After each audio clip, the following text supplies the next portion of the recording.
Now, I heard you reading from a book once, and it was from a book by a guy called Scott R.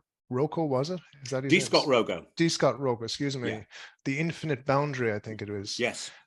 And you were reading a very interesting chapter, and it was to do with alcoholics or heavy drinkers and Yes. some of the attachments that they sometimes get.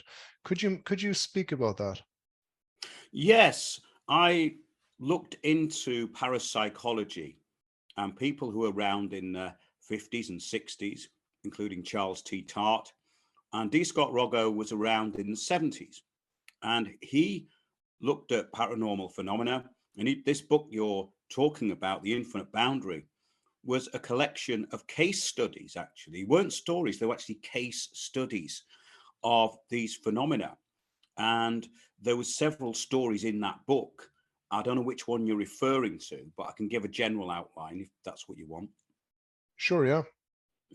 Yeah, there was The Infinite Boundary. It's really about madness, possession, and multiple personality.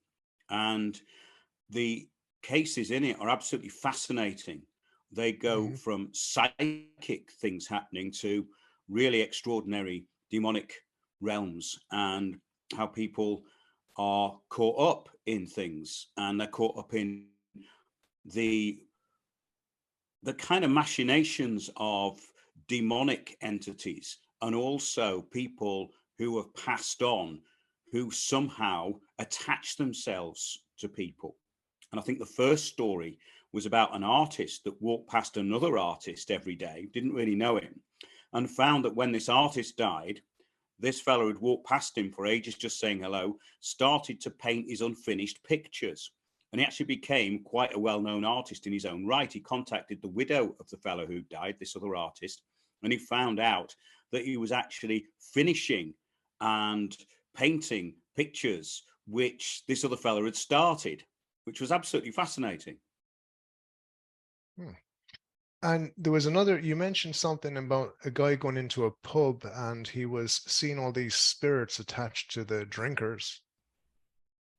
Yes, that's called, let me see, that book is about a private Ritchie who joined the United States Air Force as a conscript, and he was in an Air Force hospital.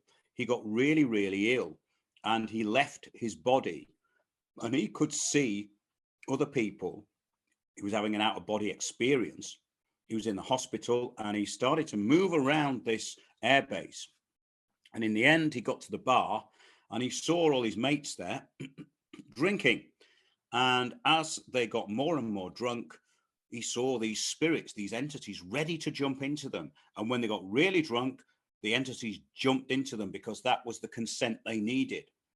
And this, I think, is very important because people do have an openness to this sort of thing when they get drunk, because obviously you lose your consciousness, you use your conscious ability, and if you are completely out of your head, these things jump in. I found it really fascinating, and it does tie in, doesn't it, with what happens to a lot of people when they get drunk.